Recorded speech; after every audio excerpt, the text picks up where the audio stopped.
Okay. Good afternoon, everyone. Hi, welcome. Welcome to Rio Grande Center for Spiritual Living. I'm Gil William Olmsted. I'm the spiritual director here, and it's my honor and privilege to welcome all of the wonderful authors for Authors Out Loud. Are you excited? All right. All right. So I think we have a for us here.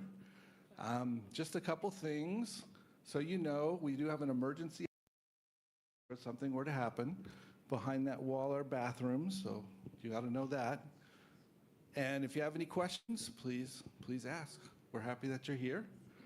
And I would like to start off finding my thing on here that I'm supposed to say. There it is. Okay.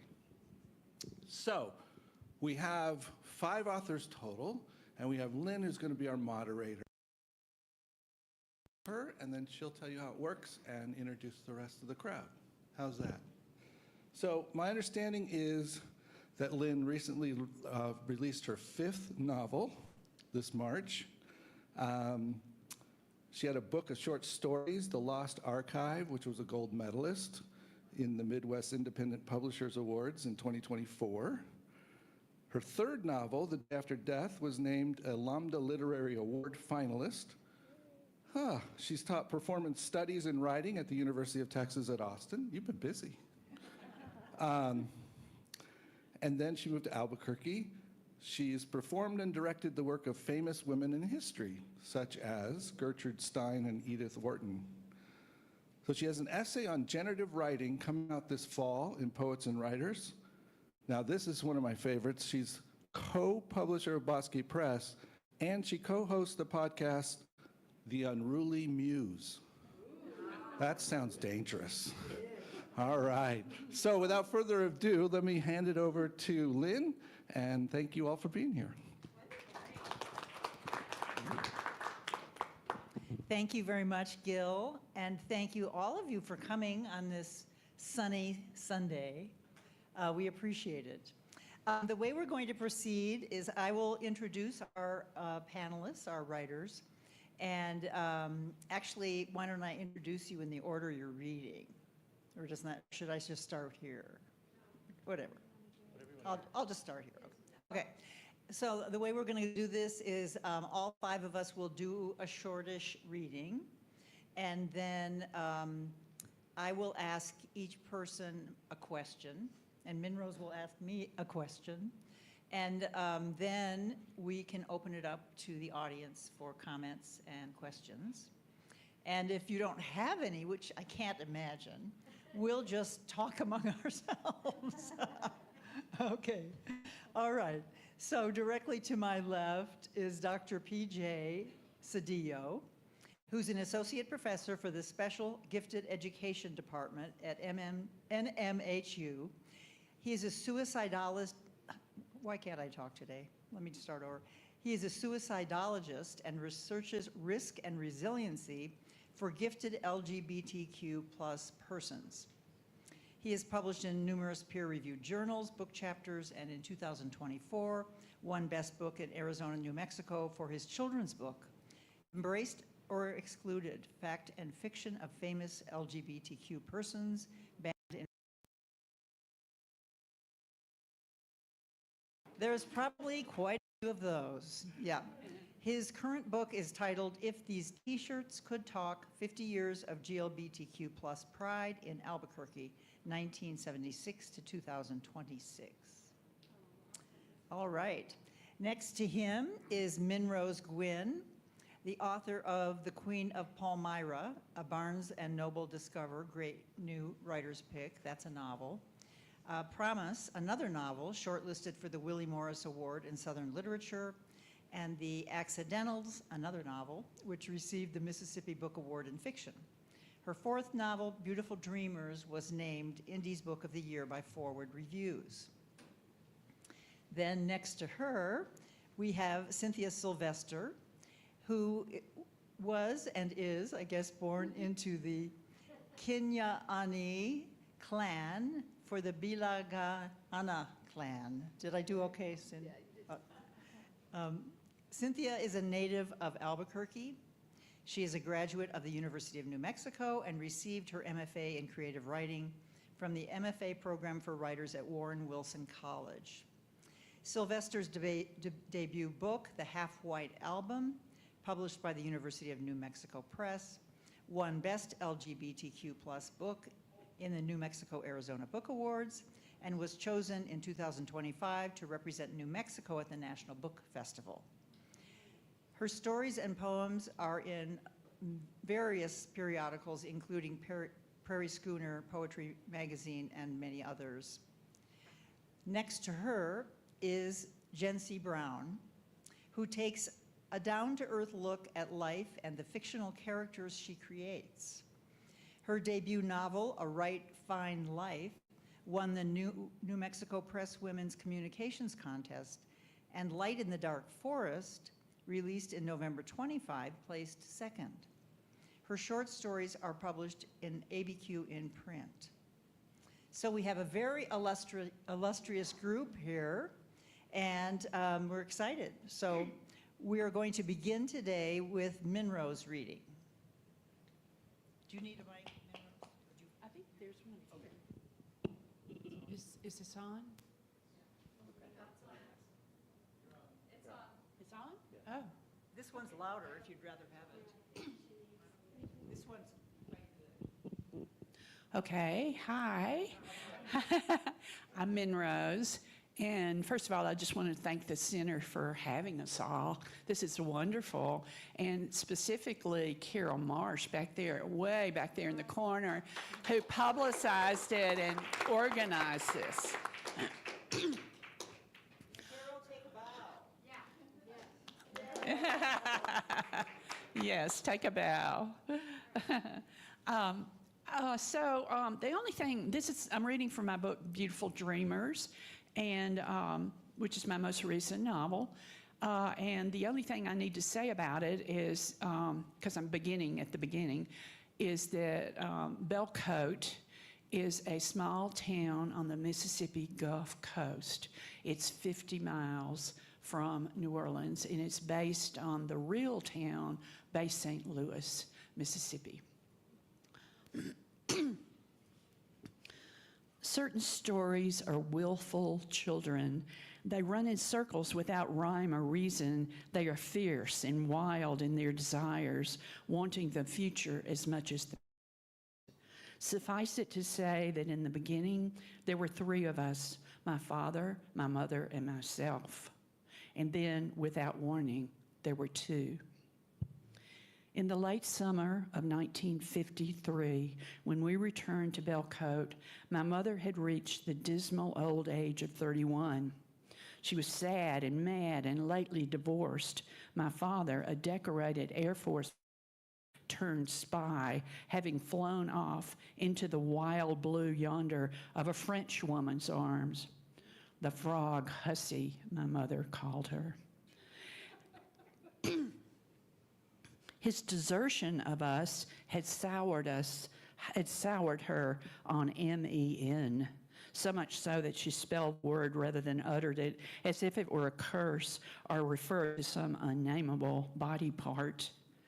There were, in fact, only three members of the opposite sex she could tolerate. My grandfather, the lawyer, who pursued my father across the Atlantic Ocean and returned with a settlement that supported me in the rousing amount of $50 a month. Dr. Milton Campbell of Colorado Springs, California, who'd ushered me into the world, a baby born blue and missing two fingers on my left hand, the tiny hand itself as withered and twisted as an old grapevine. And finally, my mother's favorite, her childhood friend, Mac McFadden. Mac, my mother explained to me, was an unusual human male. Now we would simply call Mac McFadden gay, one of the countless gay men who flourished in small Mississippi communities. Back then, he was referred to as being light in the wingtips, a fairy or a flit or worse, though actually the locals at Belcote didn't talk much about Mac, preferring instead to observe him and roll their eyes. There was, in fact, something magically buoyant about Mac in his heyday. He was a large man, a substantial man, yet so blond and light-skinned that parts of him seemed translucent as he poured tea for my mother and me and offered us cold biscuits with apple butter and great chunks of sharp cheddar in the weeks following our homecoming. He lived in a sprawling house with floor-to-ceiling windows and 20-foot ceilings where sunlight splashed the splintery pine floors and shone through the vegetation outside to make leafy patterns against the whitewashed walls. Mac was brilliant, my mother said, a physicist by training, a Harvard PhD. He'd been stationed by the Pentagon during the war, ferrying top secret equations, many his own, back and forth between Los Alamos National Labs in New Mexico and the Pentagon. Afterward, when the war turned cold, Hiroshima and Nagasaki weighed heavily on his conscience, and he returned to Belcote and went to work for Ingalls Shipbuilding, which built nuclear-powered submarines. This eased his conscience only minimally, and in 1951, he quit just 2 years before he would have been fired anyway, given that Eisenhower would soon sign Executive Order 10,450 that prohibited those practicing sexual perversion from working for the government or its defense contractors. Fortunately for Mac, art was his second love after physics. This was as it should be, he was fond of saying, the two being obverse reflections of each other. An art gallery in his Mississippi Gulf Coast hometown seemed just the ticket, and if not redemptive, at least relatively harmless. Some of this information I learned from Mac himself. Ever since I was little, his letters, addressed in a bold, almost indecipherable script, had followed my mother from pillar to post like a pack of playful puppies. Depending on where we were currently living, she stashed them in different places, which became more challenging as time went on, given their growing abundance in our shrinking domiciles. At the El Camino Motor Hotel in Albuquerque, New Mexico, where we lived for the better part of a year in room 37, she situated them on sheets of newspaper and stowed them under the bed alongside the upturned remains of dead roaches. She told me never to touch her Mac letters, as she called them, but of course I did. They were full of news about his parties. Papa's old moth-eaten kilt was a big hit last night. And hometown people I didn't know, especially local boys who died in the war. The letters always closed with an earnest entreaty to hasten home. My mother wrote Mac back. She spent what I considered an inordinate amount of time on her letters to him, posting one every Monday morning, refusing to do another thing on Sunday until she had accomplished that task. She was secretive about these letters, scribbling like a madwoman, her non-writing hand shielding the pages from my prying eyes.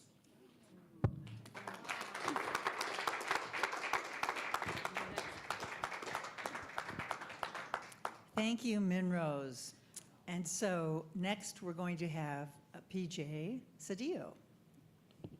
Thank you and welcome. I'm going to read from my new book, If These T-Shirts Could Talk, 50 Years of GLBTQ Pride in Albuquerque, 1976 to 2026. I'm going to read the back, what talks about the book itself, and then I'm going to read just a brief chapter and talks about one interesting fact about the history of Pride here in Albuquerque. So if these T-shirts could talk, this is a vibrant, deeply researched chronicle of one of the Southwest's most enduring and dynamic Pride celebrations. From its humble beginnings in 1976, when just 25 brave individuals marched quietly along Central Avenue, to the dazzling multi-day festivals of today, this book captures the heart, struggles, and triumphs of Albuquerque's GLBTQ+ community. Through the lens of the official Pride T-shirts, archival photos, and firsthand accounts, Dr. P.J. Cedillo weaves together the stories of activists, allies, and everyday people's battle for visibility and acceptance. The impact of the AIDS crisis, the challenge of leadership and community division, and the resilience shown in the face of hate, pandemic, and political backlash. This is more than a history, it's a celebration of solidarity, creativity, and power of coming together, whether you're a longtime participant, a newcomer, or an ally. If these t-shirts could talk, invites you to honor the past, reflect on the present, and dream boldly for the future. The story of Albuquerque Pride is a testament to the enduring spirit of a community that refuses to be silenced, and a reminder that every t-shirt, every march, and every act of courage matters.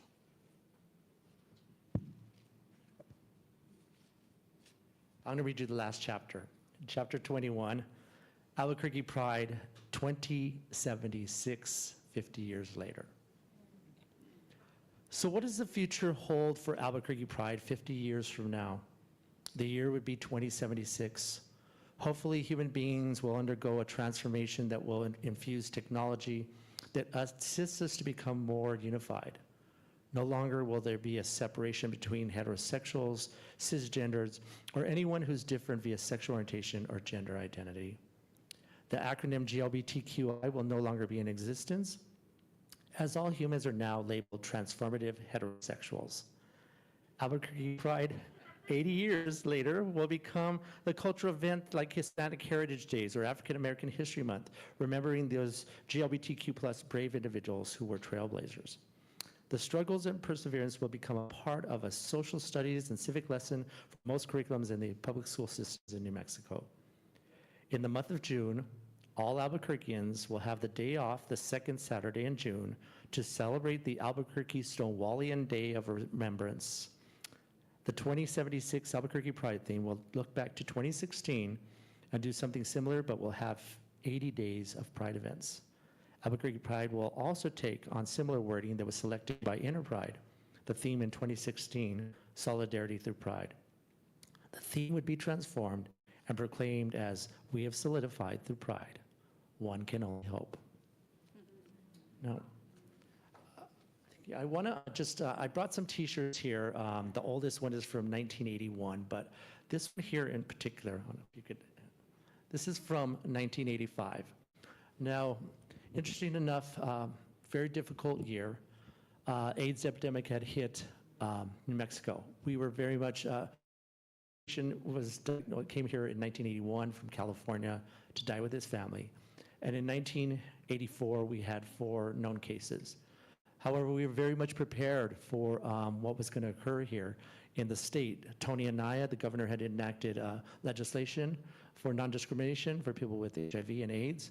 And also, we had an NAS, New Mexico people living with AIDS. We had a lot of things in place.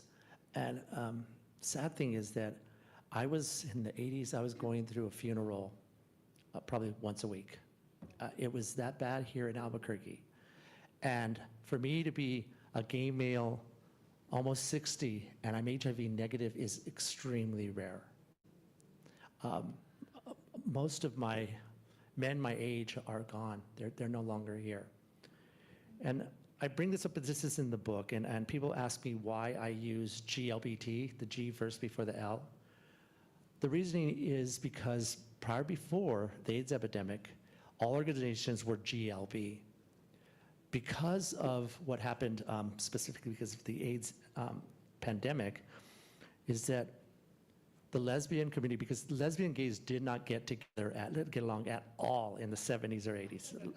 Lots of complete differences, but the lesbian community took care of our community. They nurtured our community.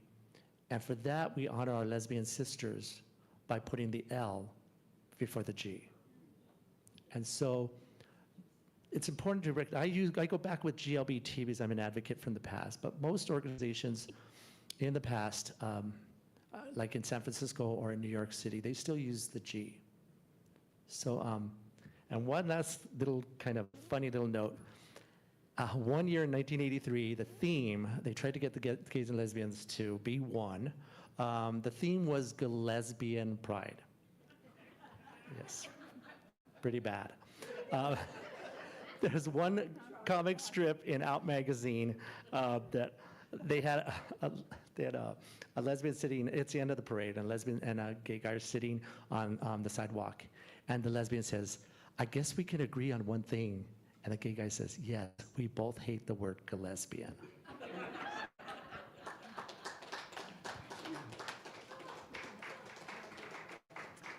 Thank you, PJ. Next up, we have Cynthia Sylvester. Okay.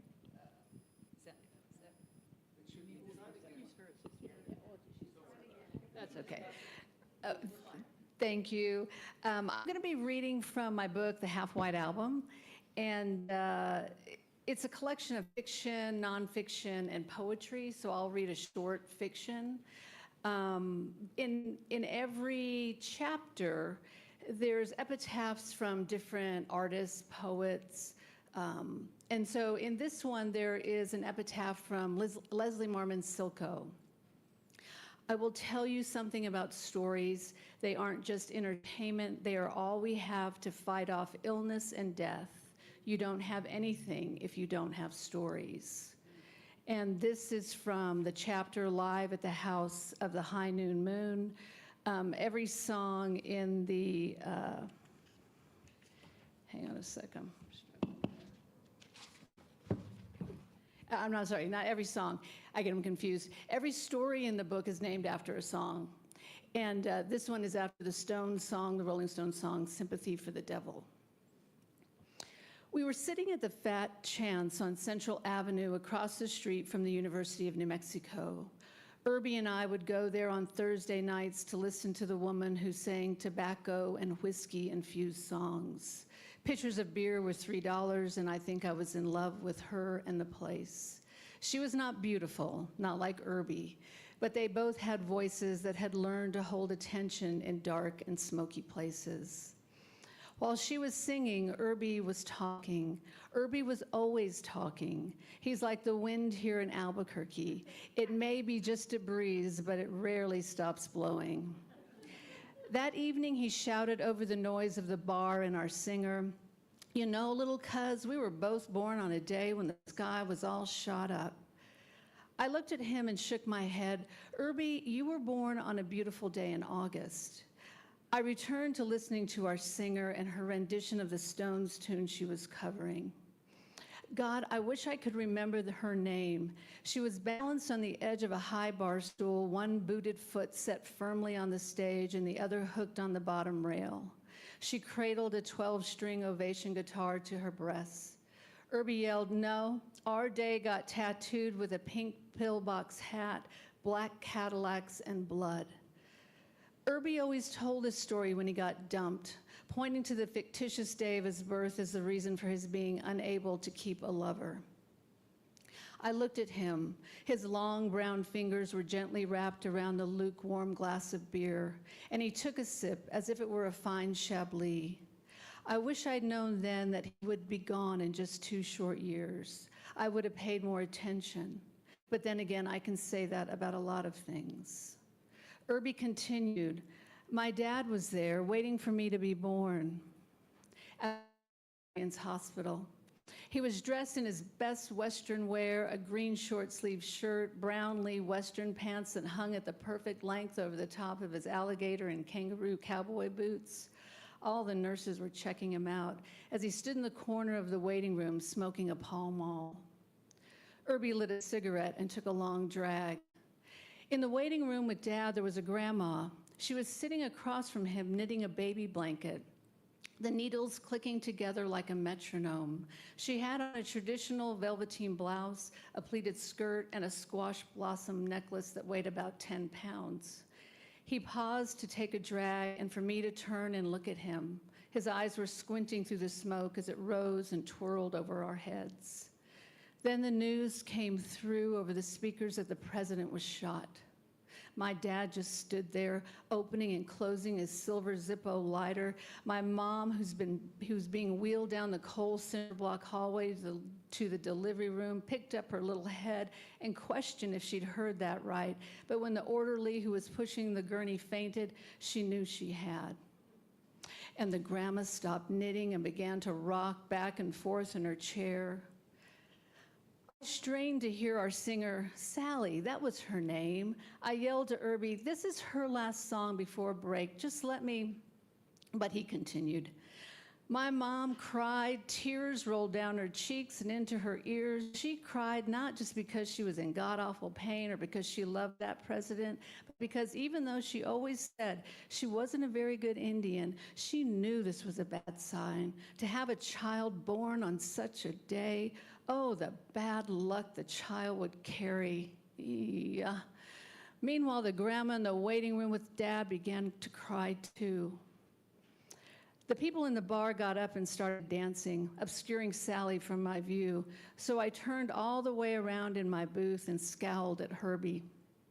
Did she cry loudly? I asked him, even though I knew the story by heart. It was, after all, my birth story, embellished through the years by Irby and his broken hearts. Oh, little cuz, that shooting opened a floodgate in her, and you know that doesn't happen too often to us Indians. Which wasn't true. Irby cried at the drop of a hat. I took a sip of beer and asked him, what did your dad do? He stood there, speechless, as still as a cowboy watching his last sunset, wishing he could have a beer. But he lit another cigarette instead and looked out the dusty window into the parking lot. Then Irby pretended to be speechless, and we both gazed into our nearly empty beer glasses as if they were crystal balls. Inside was a grassy knoll and a dead lawn, hazy footage of a presidential parade and a family vacation, a child saluting a casket being pulled by horses, and horses fast approaching with riders that carried guns and blankets warmed with fever. We heard children laughing as they played kick the can, and a lonely person crying. Sally was coming to the end of her song and strumming hard, breaking 6 of her 12 strings. The dancers were dancing like it was the last round at the all-Indian powwow. I finished my beer and asked, as if I didn't know, and then what happened? Irby took a long drag off his cigarette and blew smoke up and over my head, and we smiled at one another. He had a piece of tobacco stuck between his 2 front teeth. The grandma stopped rocking in her chair and her knitting fell to the floor. Then she looked up through the ceiling, through the orthopedic and geriatric wards, through blue sky and on into the heavens.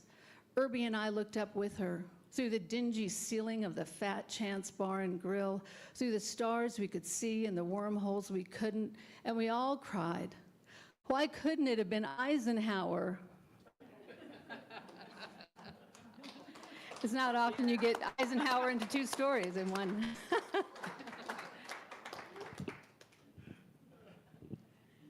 Thank you, Cynthia. Next, we will have Jen C. Brown, and back goes this. And thank you, Lynn. I brought 2 books with me today. I hope to be able to mention a little bit for both of them, so buckle up. I'm going to read real fast.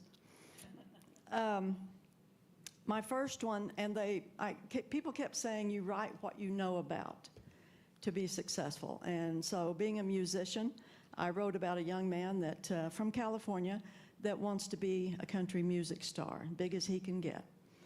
Being in California, he moved to Bakersfield, which is the center of California's country music scene. Spends a couple of years there. This is 2008 to 14, about 5 years we follow him. And finally, he gets picked up by a nationally big country star. And he wants him to travel with him on the road. So this is a big break for him. Now, out on the road, this big star has a promotions manager, Julia Campbell, who is on the road with them some, but mostly back in Nashville. So when he meets her, he's like, oh, cute. And he even asks her out to lunch. She's at first, I keep it real simple out on the road. And he keeps after her. I'm sure the guys have told you, probably not. And finally they do it. She does agree to go to lunch with him. And I marked this page, why? Then later, a few weeks later, they're at a barbecue joint, which is their favorite on the road. You can pick up, some blues music at the same time. So Julia is there.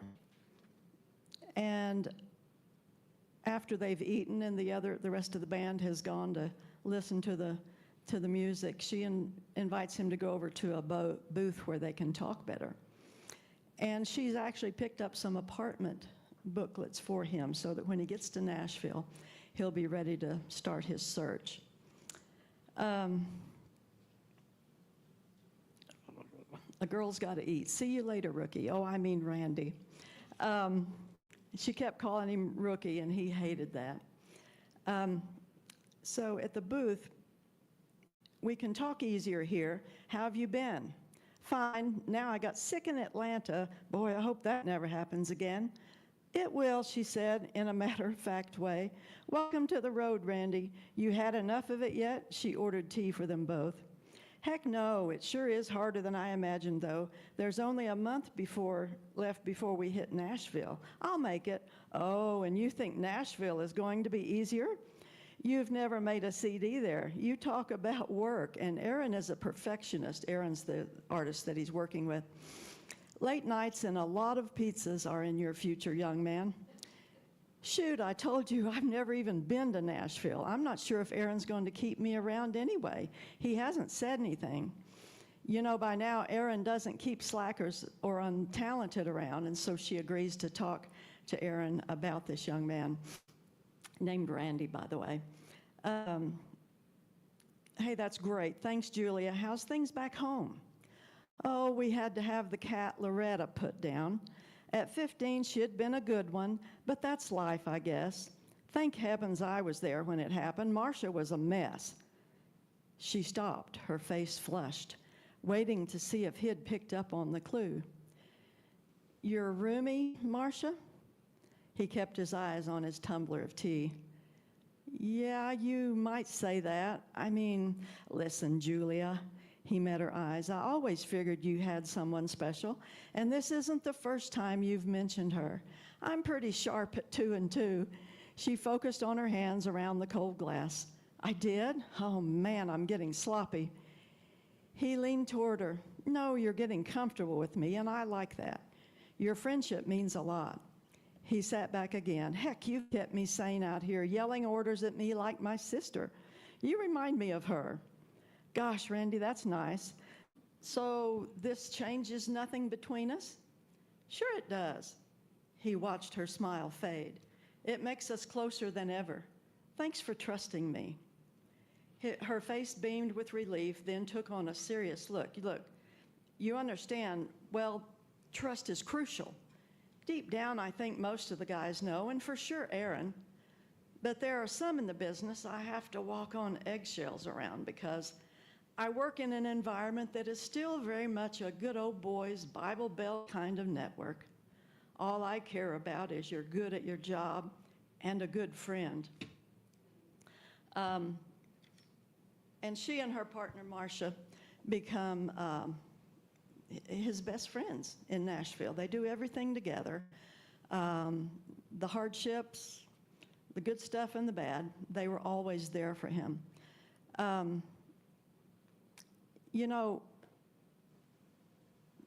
In researching to make sure I got things right, there's always been a lesbian and a queer community in Nashville, but nobody talked about it. We're everywhere, right? Back in the 1960s, Wilma Burgess had 15 charted songs. They said she lived an open secret. So people knew, but they just didn't talk about it. Even though later in life, she opened the Hitching Post, which was the first lesbian bar in Nashville. Then we had K.D. Lang, to be politically incorrect. Did anybody need a gaydar there to figure that one out? But in 1992, she came out officially in The Advocate and then left the genre after being shunned by country radio. Shelley Wright in 2010 was all over the news. She was the first female, the big star, that came out after a suicide thoughts. She sat at home with a gun in her mouth one night and the next day decided, I'm not doing this, and she came out officially. In 25, she was kind of celebrating her 15 years in a magazine article, and she said that still in those upper levels, record labels, songwriting companies, and so on and so forth, it was still kind of tough. There was a very negative there. In 2014, Ty Herndon, the first male that's recognized as having come out in Nashville, and he actually took Shelley Wright as a mentor, and she encouraged him, and he put an album about his, in 2016, put out an album about his difficulties in Nashville, having come out as gay. For those fans of the TV show Nashville, the character Will Hutchins, they say was based on Ty Herndon. We go to today where there are so many, Brandi Carlile maybe being the most famous, and she actually came out to friends and family at 15, but officially in print in 2015, and she just can't be stopped. She's out there. Her wife even performs with her sometimes. But today the list is so large. I'll just mention J.T. Osborne, Brandi Clark, Brooke Eden, Lily Rose, Orville Peck, even though, interestingly enough, he still performs with a mask on. Background, one of the top songwriters and producers in Nashville, Shane McAnally. Why include that in the book? People, maybe family, friends, people I don't even know. Why do you have to put those people in that book? Well, their story needs to be told, and I had a platform, so I did so. My other book, and he is successful. He does make it. Little spoiler alert there. I won't tell you about all the ups and downs in between, but he does make it. But the tagline to the book is, "Can the road to a dream take you home again?" Because he misses his family, his home. How can he have it all? So that's the twist in the book. My other book is Light in the Dark Forest. Ava Hardy, a Tulsa Herald newspaper reporter, is kind of fed up. She keeps getting passed over, whatever. She takes a sabbatical to the mountains of southeast Oklahoma, and yes, there are mountains in Oklahoma. I'm from there. And also she can finish writing her second novel. So folks, it's a novel within a novel. You read along and you're reading what I'm writing, and then suddenly you see what she wrote about. One of the people that she meets on this mountain is a gentleman that is a former police officer, but more importantly, he is from the Desert Storm era and is suffering from PTSD. So she studies and studies, and people around her offer to share stories with her. I'm going to read a little bit from that one. A lot of her friends are around a campfire. They've had burgers and whatever that evening, and people start to talk about what she's writing and how they want to help. One of the men has brought his grown daughter. Jennifer took her place again and let out a sigh, hands gripping the chair arms. "What would you like to know?" Ava's heart stuck in her throat, and she wished for her notebook. Well, things like how it was for his child to deal with the way it was. How was it? "He was my dad. Like any other little girl, I followed him everywhere, the ballpark, fishing, movies, and him enduring our little tea parties. Then there were those times a different man came home from work. There was yelling and throwing things. I hid in my closet more times than I can remember." And she goes on a little bit more. A friend is Gerald. Now, he's a Choctaw native, which is their national headquarters is in that area. Gerald added his story. My mom had 6 of us kids and raised most alone. When I came back, I was a handful a while and a lot of alcohol and drug abuse before I saw the light. She was tough while supportive, but finally told me to get help or get out of her house. A nervous gasp ran through the campfire. You see, in the old days, before the white man led Choctaws, and some say forced, to Christianity, we followed a special ritual when someone died. Some still do. They built a fire on the side of the death, or more often outside the deceased dwelling, and kept it blazing 4 days to light the way to the person's happy place. This was also a time of grieving for close family members to begin their psychological process of dealing with the loss. I came home one night to see her sitting at such a fire. The boy she raised and sent off to war was dead to her. A silence fell over the group. Ava wiped a tear from her cheek. Your mother knew you'd get the message. Gerald grinned. She knew tossing my baseball card collection into the flames would wake me up. He led the group in laughter. The next day, I drove out to the VA center, and they helped me so much. Now, as some of you know, I'm studying to go back and help others. The murmurs of, great, fine man, Gerald, and way to go ran through the night air. Ava pressed on. You all mentioned violence after returning. Can anyone take me through one of those times? Marvin volunteered. I know for me, I didn't remember much after it happened. Like Jennifer said, another man was in the house. It was like watching things as they transpired, not recognizing the beast. My wife dealt with so much and had to protect our daughter. I don't blame her for leaving. Gerald shared more. Mom said the same thing. It was like a devil inside the man before her. She could stand her ground, but was afraid for the other kids. There were voices filling my head with crap and taking over. It helps to talk about this with those who understand. That's why sessions at the center help me. A lot of people think we're making excuses for our behavior, but that's not it at all. And it's not everything that the book's about, but the PTSD in there is so important. I do have an advisory in the front of the book for those that might find some scenes difficult, but a lot of different ideas and tropes going on here, including a murder investigation. So it's wide-reaching. Thank you.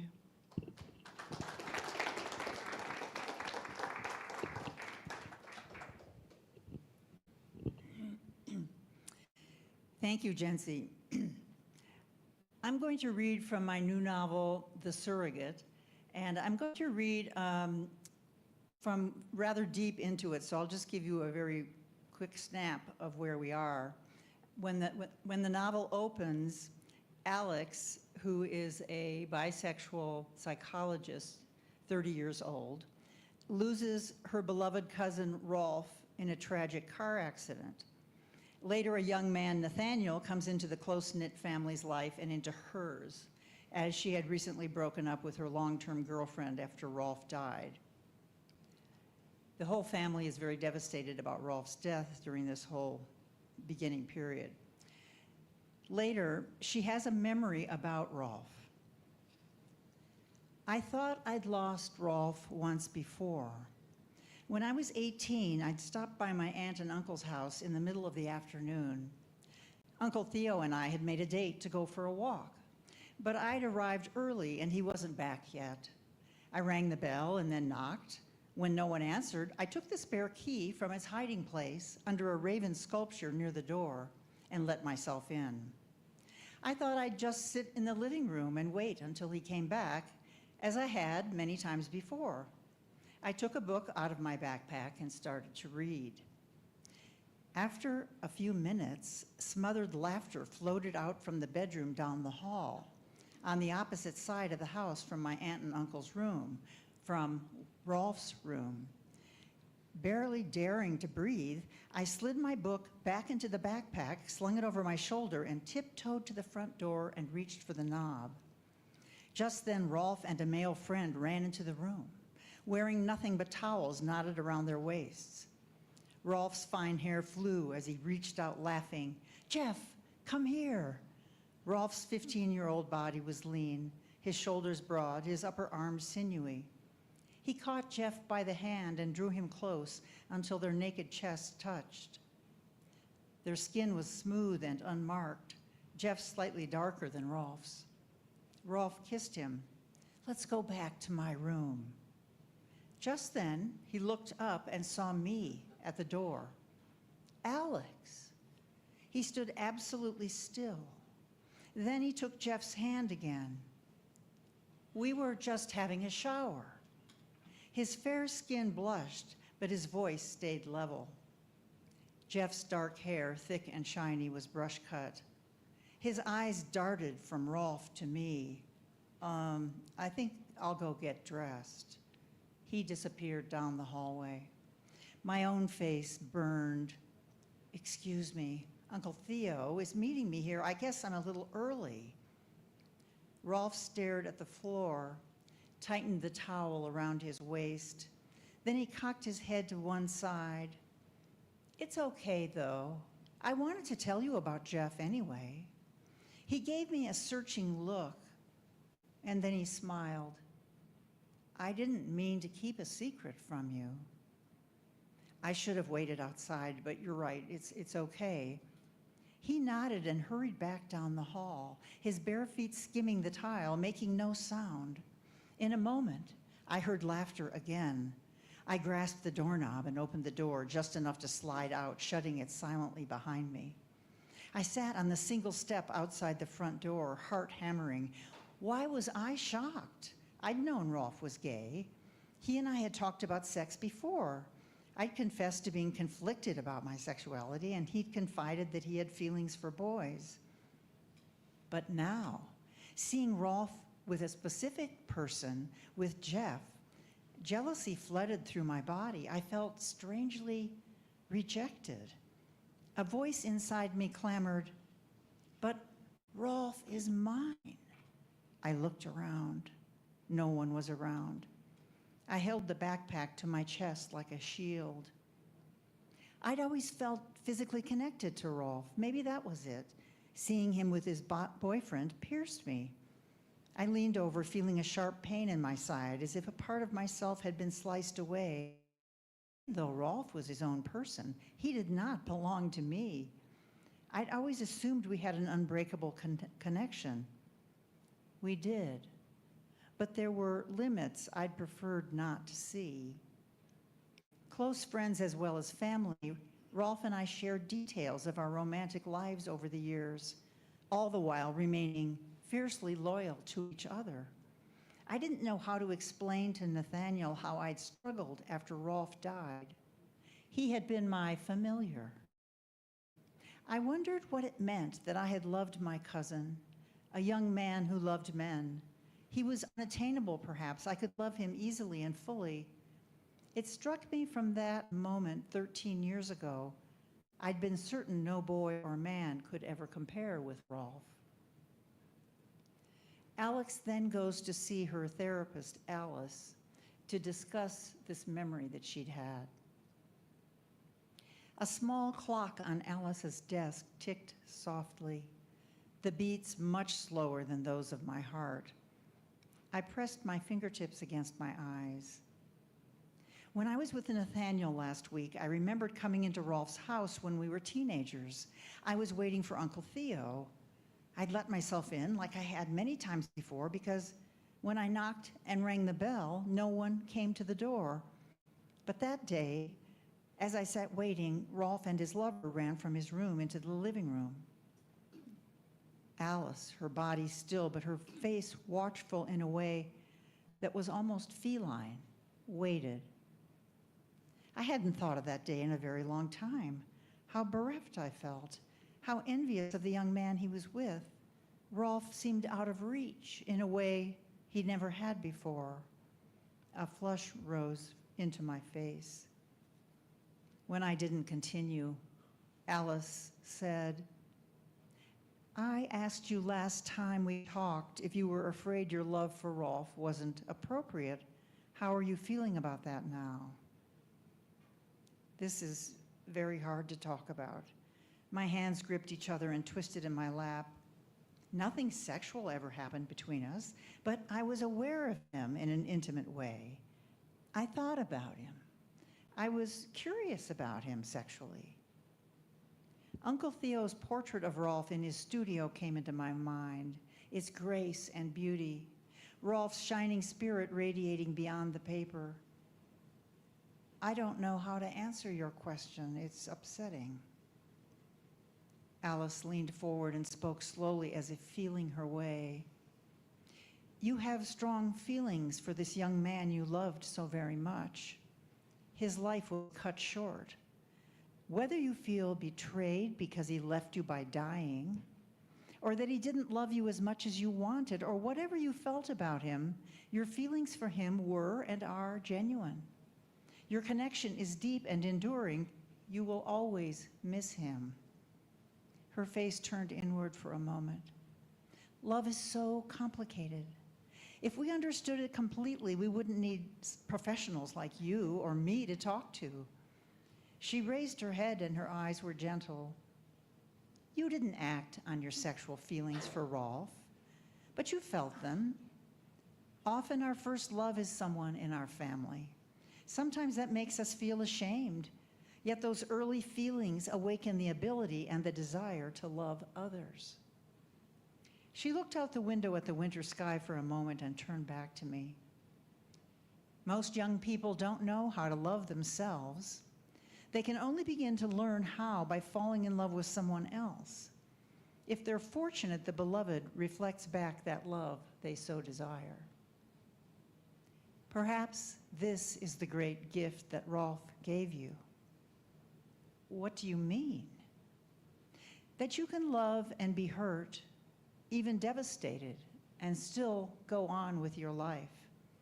And most of all, that you can love again. Thank you.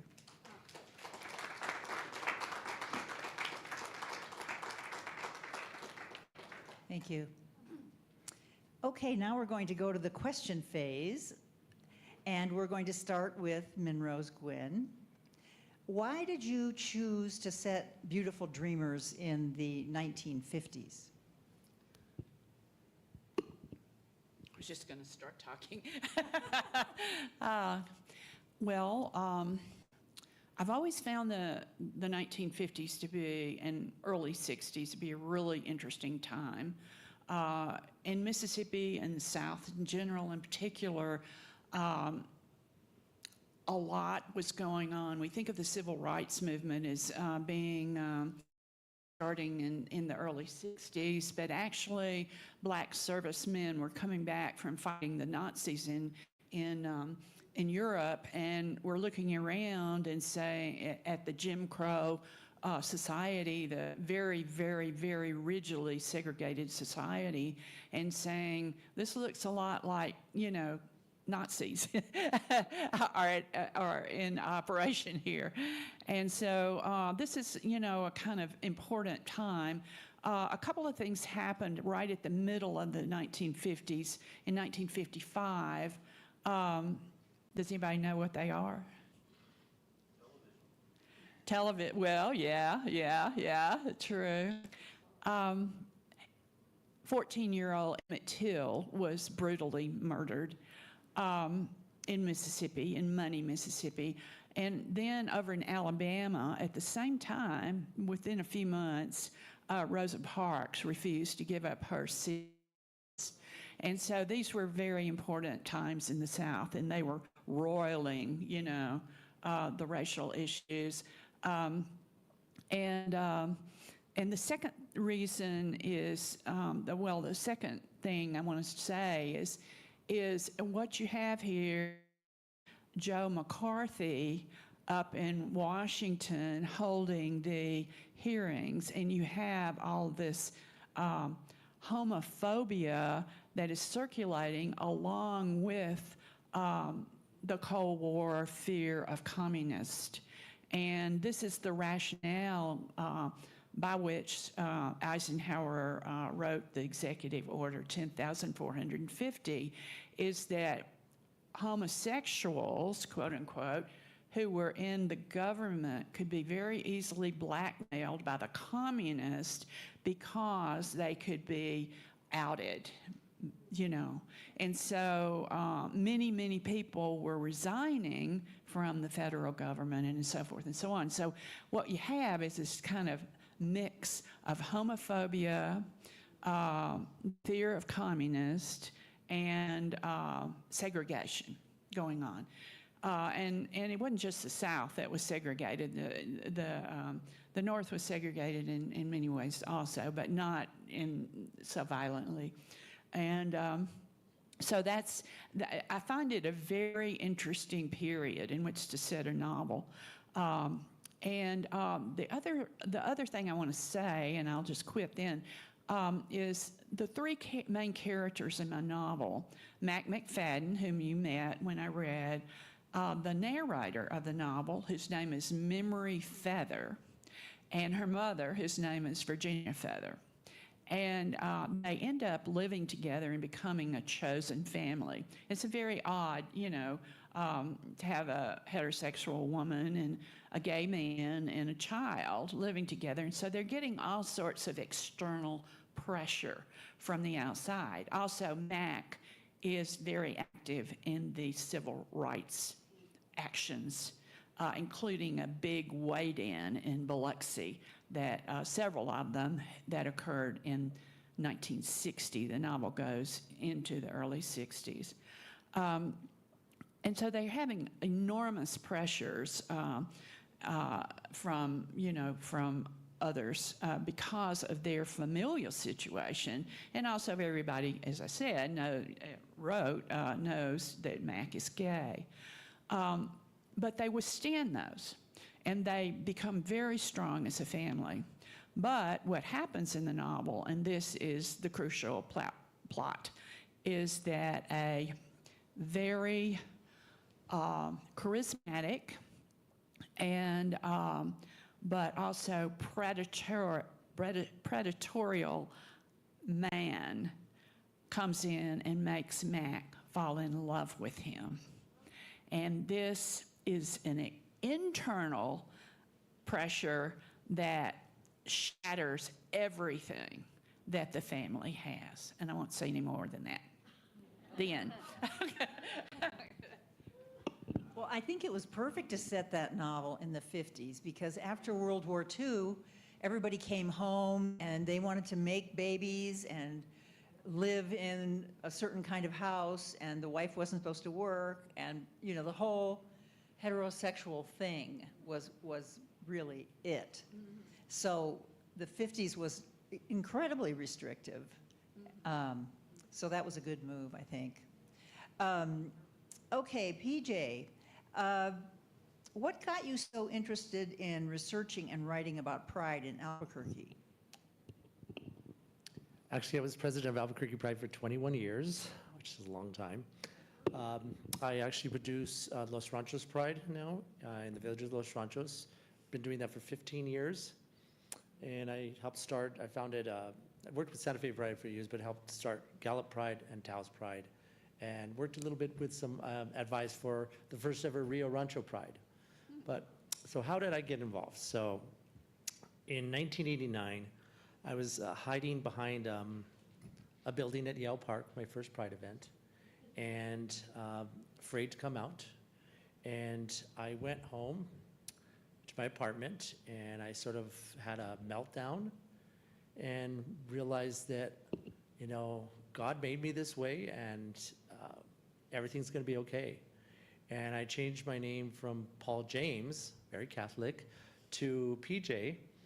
And that very next day, I went to Common Bond, which was the local community center, and the organization that had finally incorporated and put on Pride events.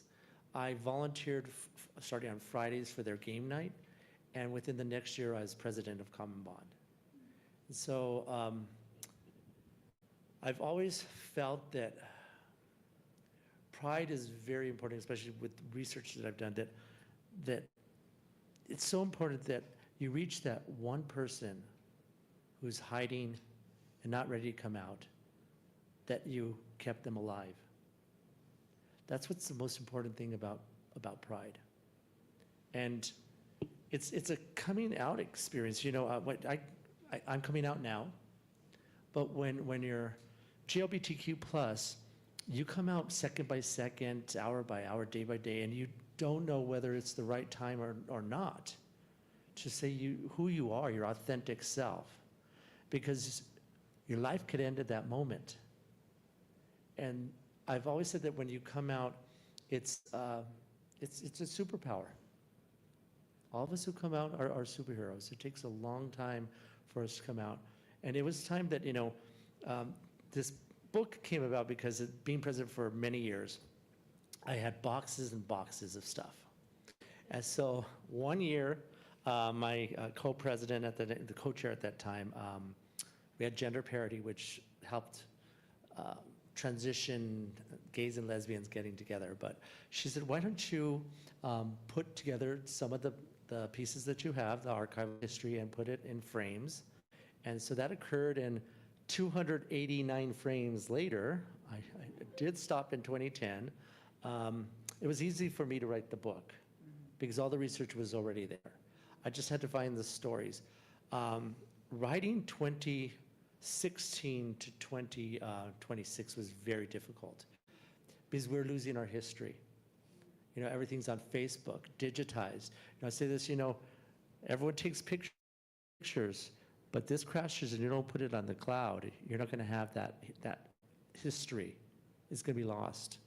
And so I was glad that I was able to do this, just to count all of the struggles that this organization went through from 1976. 25 individuals took that risk, and 1977 there were 100 individuals. That increased to the 250 entries we had this year for the 50th anniversary, with close to about 20,000 people watching as spectators. So again, I know people have a problem with the corporate versus the march, but again, what I tell people again is the most important thing is that you make this event for that one person who you saved their life for that day. Yeah. Well, and we're living in such a time right now of erasure, of difference and pride, and we must have more pride to combat this. So it's a very good time to be doing what you're doing. Okay, Cynthia Sylvester, what has been the most meaningful gift writing has given you?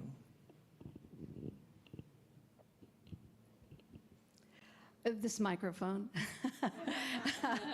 No, well, yes and no, but honestly, writing for me began really as why I read as a child, because reading was a way for me to see other worlds and to feel at peace. Sometimes when you don't feel at peace, whether it's because you're queer, whether it's because you're just a weird kid, books and stories allowed me to escape that and to be someplace else, even when seated in the middle of my brother and sister fighting, which is why they put me there, because I would just read and I could concentrate. And writing is the same thing for me. It's a way for me to find peace, to heal. This book is very much a healing experience and is based on a very old ceremony that takes place over the course of 9 nights, in this case 9 concerts. But writing also allows me, I feel like I'm better when I can go over something over and over and over. Speaking off the cuff, as my wife knows, is sometimes not the best thing for me to do. But when I can curate myself and when I can draft myself and when I can actually do that to my thoughts, It's very, I can see where I'm coming from, because sometimes I'm not exactly sure where I'm coming from. And then I would say one of the greatest things is just this, really. Carol March and I was just saying, when I moved back home to Albuquerque 23 years ago, we wrote together in the back of a Jiffy Lube or something. Yeah, and Lynn was one of my early mentors, and Phyllis, and all of these people here. Cam is now one of the people that comes to my Dime Stories that I host every second Thursday at Quirky Books now. So it's a community, and it allows me to have a community. I'm a physical therapist by trade, have been for 36 years. But where I feel most like myself is in my writing community. And with my patients, I get to be myself. But like PJ said, you come out moment by moment. You know, I can't come out. I work in Rio Rancho too. So you have to hide. You have to do a lot of hiding. Being a lesbian and being queer. And so, but I don't have to hide here. And I don't have to hide when I write, and it's allowed me to find another community. I worry about how when I get dressed for work, I'm like, do I look professional? When I get dressed to do this, I'm like, I just look like me, and I don't worry. So I'm very, it's the greatest gift ever given to me. So yeah.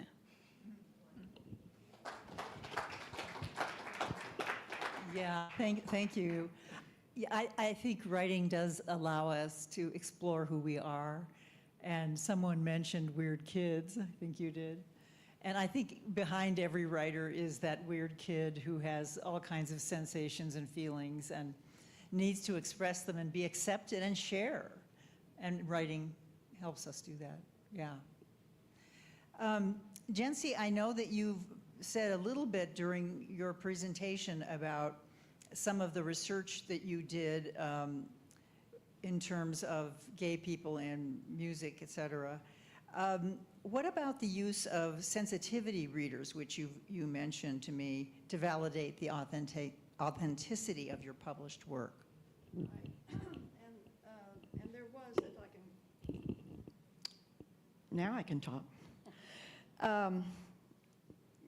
And I'll go back just a second. There was a tremendous amount of research for the first book in the music world. Even though I'm a musician, I know a lot of musicians, good friends, that have been through the system, some even to Nashville, and I had them to look for some research. But I also wanted things to be authentic as possible. So was that venue operating for country music in this 5-year period? Was that publishing house still open during that time? And so I did a lot of that research.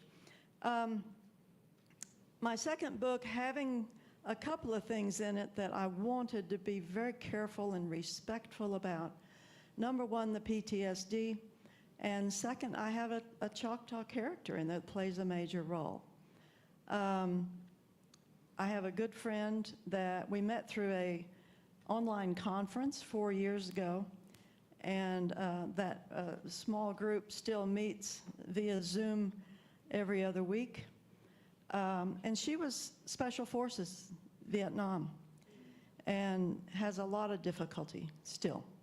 And so she offered to read, and I said, okay, if it's too hard, put it down, it's okay. I have other people I can call on.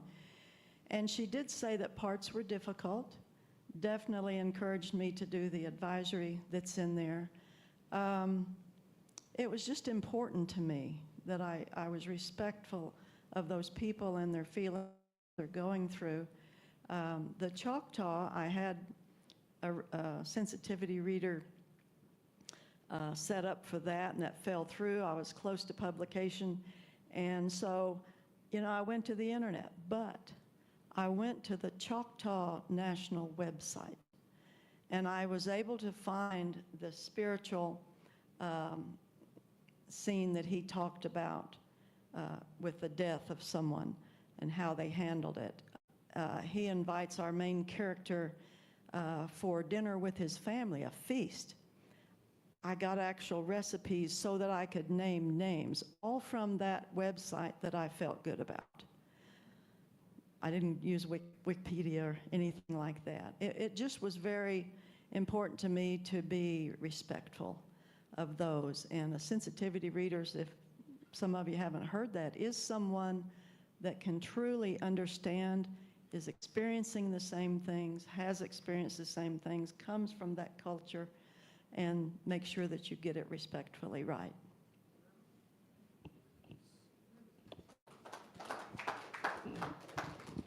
Yeah, thank you for that. Sensitivity readers can sometimes be in publishing kind of a putting on the situation, but the meaning behind them is a good one.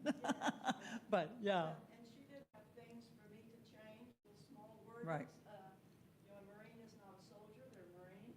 Oh, yeah. She's got your back, no, she's got your six. Those things. Yeah. She was also able to help me authenticate. Yeah, that's great. I'm going to give this to Minrose to ask me a question. Yay. So Lynn, Alex is the narrator, as we've learned from your reading, and the central intelligence of the surrogate. So I wondered if you'd like to talk about your choice to make her bisexual and how her sexual journey coheres with the plot and also the emotional journeys of the other characters in the book. This book takes place mostly from 2007 to 2010, and the Great Recession plays a huge role in this book. Alex grows up in a family with really two families. Her mother's a twin, and her twin sister, she and her twin sister married two men who were best friends. So these two families live close to each other. Alex's family has just her, she's an only child, and then her aunt and uncle have two sons. But the three kids grow up together. So the family is really 7 people, not 2 families. So when Rolf is killed in his accident, the whole family feels the reverberations. I just wanted to throw that out. And the surviving brother is a stockbroker. So when 2008 hits and the market crashes spectacularly, as it does with Lehman Brothers in September of 2008, Stephen, who has invested his parents' money as well as his own, has a crash. So all of these things reverberate. So this is a way of just bringing in other elements of the plot. But they serve Alex's journey, I think, because Alex at 30 is kind of at a tipping point in her life, just like the economy was at a tipping point. And she has had relationships with both men and women, and most recently a woman that she was quite serious about. But when Rolf dies, she's so bereft that she kind of shuts down and that relationship breaks up. And the young man, the stranger, enters the story. He's very charming, as Rolf was, very attractive, and everyone in the family kind of falls for him, except for Stephen, the stockbroker, who thinks this guy is not, he's too good to be true. So there's all this tension around that. So Alex is kind of in this state of being 30, she's changed careers once, now she's settled on psychology, so she's plunging ahead there. She's not sure about what she wants in a relationship. And then she has the first grief of her life, which is losing this very dear cousin who meant so much to her. So this fulcrum of tipping points ties in, I think, with her sexuality. And I don't want to spoil the ending of the novel, so I won't say what happens to Alex in this regard. But it really is a journey, and she gets involved with Nathaniel and really has to explore identity and trust issues. Her very best friend is in a long-term lesbian marriage, Emma, and then, of course, Rolf was gay all of his life. So she's kind of poised in the middle of all kinds of things. And that's how she came to me, is that she was the character who was kind of teetering. And one of the reasons I used the financial crisis as a backdrop is that that was such a symbol of loss at the time, because people were losing their jobs, their houses, they were wrecked. And so the family is wrecked because they've lost Rolf. This is going on in the major culture. So it all kind of tied together in sort of a, what is going to happen out of all of this? So that's all I'll say right now. It's you. Oh, it's just me now, okay. Well, we have time for a couple questions, and then we want to have you come up and talk to us at the table and look at the books, and we're happy to sign them. And yes, we have a question in the front. PJ, you were talking about the transition between the 50s and now as far as the information getting to people. How do you perceive your books and your wonderment of your own existences getting to the younger folks without having to get a book? Because very few people look at books anymore. And it's sad, but how do you get that information to them, that stories that you're intimately expressing? It's on Kindle, which is good. Yes. But there's a very young, vibrant board right now. And 2 years ago, it is probably going to be the end of Albuquerque Pride. And I told that one story to them, because it was a horrible event that they had experienced. And I brought up the fact that, you saved someone's life here by putting this event on. And they came back and they put on Pride again in 2026. So I have a younger group of kids. They have new title holders. He's 15 years old. He's Mr. Youth Pride, New Mexico. And he's wanting to tell the stories. I have someone else who, this is sort of the end of my chapter, of this, moving on to my other research. But I have other people who are keeping that information to keep the stories out there. So it's just doing talks like this, going out to, I'm an educator, so I'm going to be probably doing a class at UNM and at Highlands just to showcase this so the younger generation knows about this. So it's not forgotten. And at least it's in print there. And also what's good is that the archives, this is last year that they were shown, all of the 280 some panels are going to be taken apart, and they're going to be given to the Museum of New Mexico History. They're going to digitize them for future generations to look at and research. So all of this is going to be preserved for future generations. They have taken the book, and it's now part of the collection for the New Mexico History Museum. And so it's just moving forward. I do have someone who's taking on my place as an archivist to highlight everything, who's in her 30s. And so the book's going to continue. I'm going to give her actually rights to the book so that she can write the next chapters that come after. So this will be included for future generations. Very good, very good. Yes, a question right there. Sort of a statement too. In the late 90s, I did California AIDS Pride 3 years in a row. And initially, the Gay Lesbian Center in Los Angeles was male controlled. And then Lori Jean came in and changed the whole atmosphere. Until the last time I rode, there were at least half lesbians and parents and young people and grandparents and an incredible group of a couple thousand people. I say that because times have finally changed. We had a woman who started the Lesbian News in California, and I was at a dinner and she said, come here. And I said, what? And she goes, I don't have much to do with things are starting to change, so I'm just going to give you this. We had to raise money to write. I'm going to give you this, and it was a check for $100. And I thought, wow, that was the biggest gift of all. I think we should do a fundraiser similar in Mexico, and it's a thought you might want to think about. I mean, we raised $11 million a year, so it went to the San Francisco ACO Center and Los Angeles Center, and there's some possibilities here. Just wanted to say.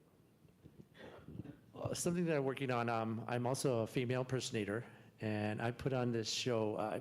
We're going to have our final show at the National Hispanic Cultural Center, and we took drag out of the bars and put it out for our families. So it's going to be our 20th end of show. I'm trying to do closure with a lot of things, but what I'm working on also with this gentleman is we're looking to look at certain locations to put markers of things that happened in our JLBT community, events or bars that occurred.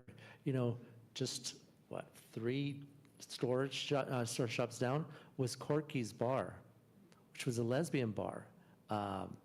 They didn't rarely let men into that bar, but there were events that were held there. MCCA, Metropolitan Community Church of Albuquerque, which is the oldest running organization, celebrated 50 years. They were housed in this building right here. So again, there's history that exists that we don't know about, but I was instrumental in 2010. Morningside Park was where a lot of the events ended, and there is an art sculpture there dedicated. We got it through the 1% for the Arts, but also from Mayor Martin Chavez, and there's a plaque there dedicated to the 25 individuals who marched in 1976. So go check it out. There's only 2 other memorials. One is outside Stonewall Inn in New York City, and the other one's on a wall outside of a building where the first LA Pride Parade started. So again, check it out. Right here in Albuquerque, we have an art sculpture dedicated to our community. Great. Any other? Yes, in the back.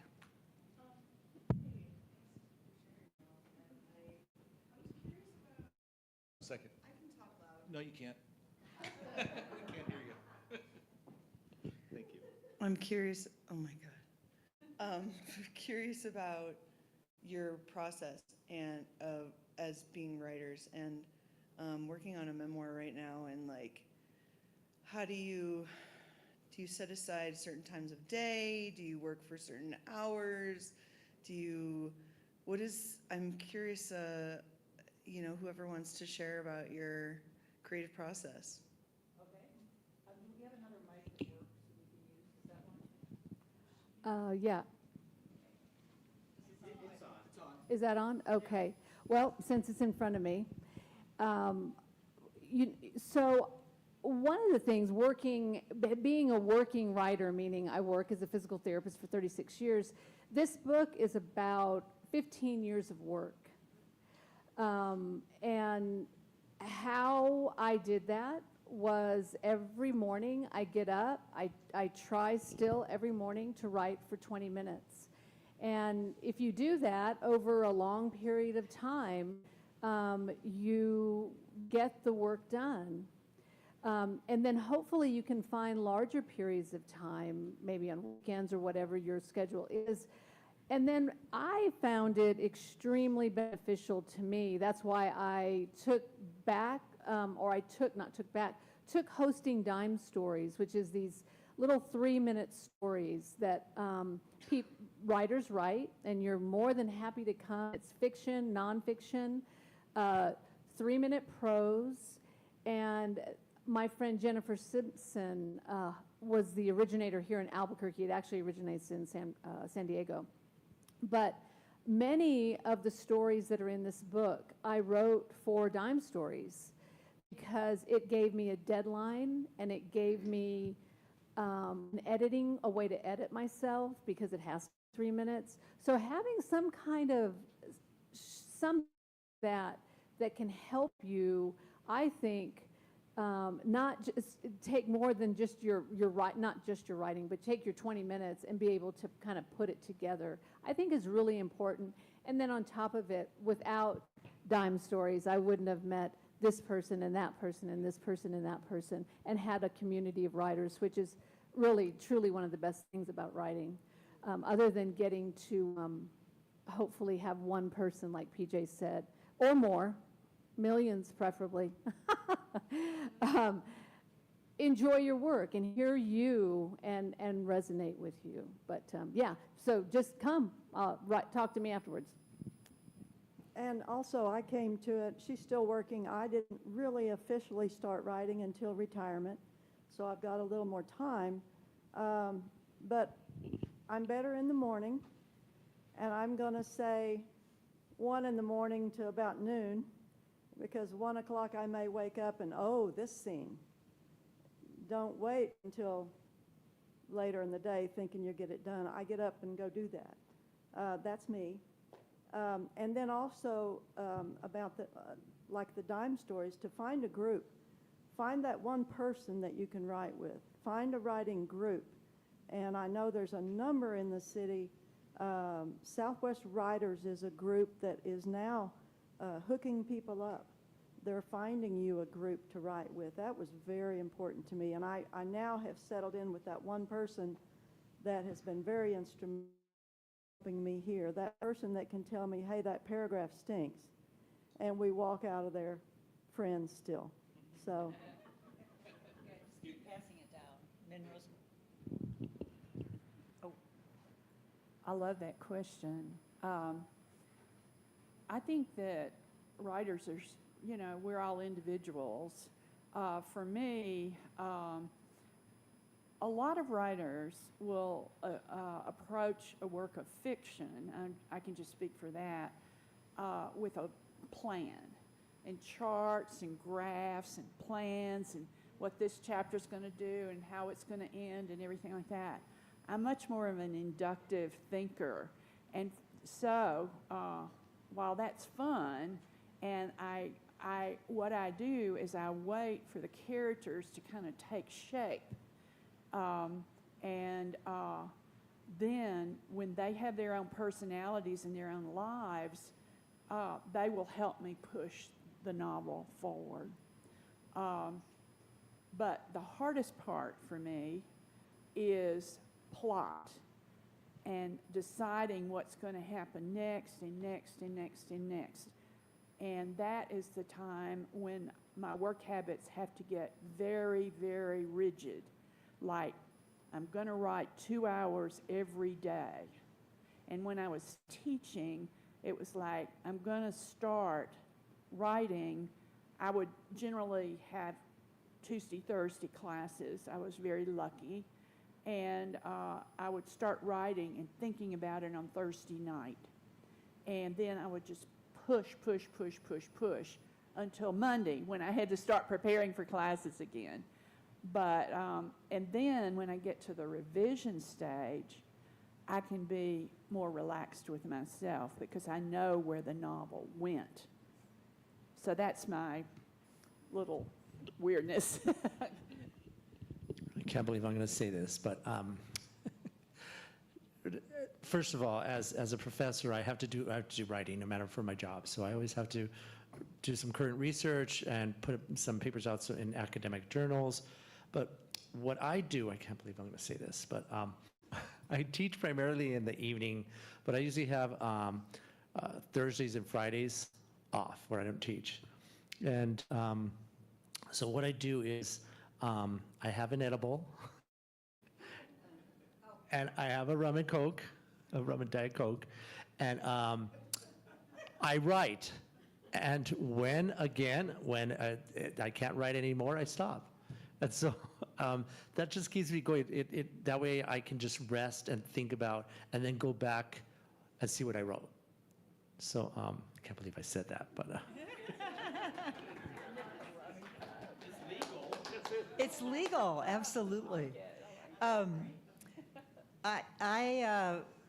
am kind of like Minrose in that I wait for my characters to tell me where they want to go. But Something that's really helped me is working with generative writing for decades, where I work with a group of people and we all do prompts together and we all write for like 15 minutes and then we share our writing. We say what's good about it and then we write again for another 15 minutes. I mean, every story in my book of stories, The Lost Archive, began in this generative writing group, every single one. And then I would go back to them in my own writing time and refine them, finish them, et cetera. So I think free writing and writing from prompts is very useful in pushing yourself forward. The other thing is, like Minrose and PJ, I was teaching for a long time. And so I sometimes used the 20-minute method. Sometimes all I had was 20 minutes a day or maybe an hour a day to write. But, and I impressed this on my students who wanted to write, you can write a lot if you keep it up, even if it's not a long time. I mean, most people think, oh, if I don't have 4 hours, I'm not going to even bother. But no, I mean, use what you have, and then when you have a little more time, you can write more. But the beauty of writing briefly, if rather than nothing, is that you are constantly cultivating that story and your craft and your practice in your mind, so that when you do sit down, you're not starting with a slump. You did something the day before. You have something to start with. And PJ, you mentioned reading over things. And I mean, revising what you've written prior is a great way to jump back into the pool. So, you know, I try to write for 2 hours every day, but I don't always have 2 hours, or sometimes I have more than 2 hours, but I try to just scavenge what I have. And it seems to work. It accumulates over the years. Okay, I think that's everybody on process. Do we want to continue and have some private conversations over by the books? Does that sound good? Yes? And Carol, I want to thank you so much for putting this panel together. And thank you, Gil. You're welcome. You're welcome. Thank you, all of you. And I'll let Carol, because she's the star of pulling this together. Oh, thank you very much. I really appreciate it. This is the first event that the bookstore, our new bookstore, has sponsored. And I'm really so excited that all of you folks were able to come and participate. And we had such a relevant discussion. And I have another relevant thing. We're having an art show for LGBTQ artists in the fall. And if anybody's interested, the submission date is going to be August 7th. And the work will hang for about six or 7 weeks until the middle of November. So if you are an artist yourself, or if you know any artists, they don't have to be famous, they don't have to be in other galleries. We're just interested in exposing people who would like to have their art out there in the world. So if anybody's interested, these are right here, and thank you again for coming.